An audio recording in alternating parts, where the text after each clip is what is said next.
வணக்கம். ஸ்டாலின் ராஜினாமா பதவியை ராஜினாமா செய்தார் ஸ்டாலின். ஒட்டுமொத்த தமிழக மக்களும் திமுக வேண்டாம் என்ற முடிவிற்கு வந்துவிட்டார்கள்.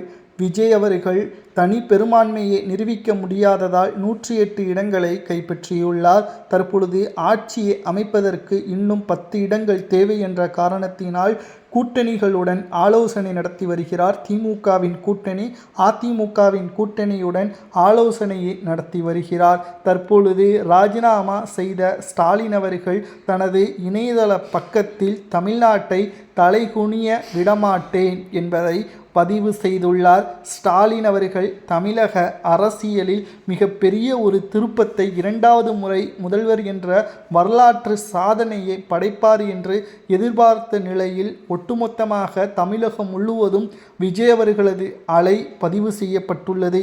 இங்கு நாம் ஒன்றை கவனமாக பார்க்க வேண்டும்.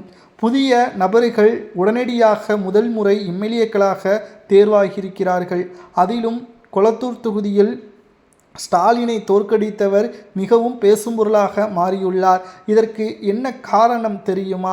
விஜய் அவர்கள் மட்டும்தான். விஜய் அவர்களது பெயர், அவரது ஃபோட்டோ, இதை வைத்து தமிழக மக்கள் விசில் சின்னத்தை, அந்த வேட்பாளர் யார், அவரது பெயர் என்ன, அவர் எந்த நல்லது செய்துள்ளார், எந்த களத்திற்காக போராடியுள்ளார், பிரச்சனைகளை தீர்த்துள்ளார், எந்த ஒரு தகவலும் தெரிய தேவையில்லை.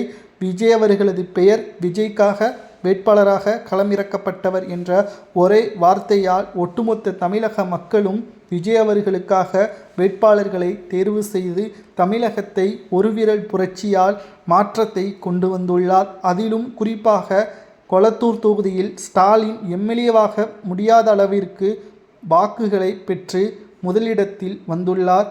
சட்டமன்றத்திற்கு ஸ்டாலின் செல்ல முடியாத சூழல் ஏற்பட்டுள்ளது. தமிழக அரசியல் தற்பொழுது மிகப்பெரிய அளவில் பரபரப்பை ஏற்படுத்தி வருகிறது.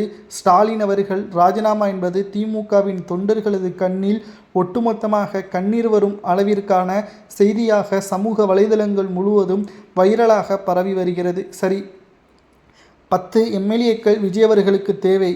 திமுகவின் கூட்டணிகளாக இருக்கக்கூடிய விசிக, சிபிஐ, சிபிஐஎம், முஸ்லீம் லீக் போன்ற கட்சிகள் திமுகவை விட்டு விஜய் அவர்களுடன் சென்றால் அடுத்த தேர்தலிலும் ஸ்டாலினுடன் கூட்டணி வைப்பது சாத்தியம் இல்லாதது என்ற காரணத்தினால் மீண்டும் ஸ்டாலின் தோல்வியை தான் தழுவார் விஜய் அவர்களிடம்.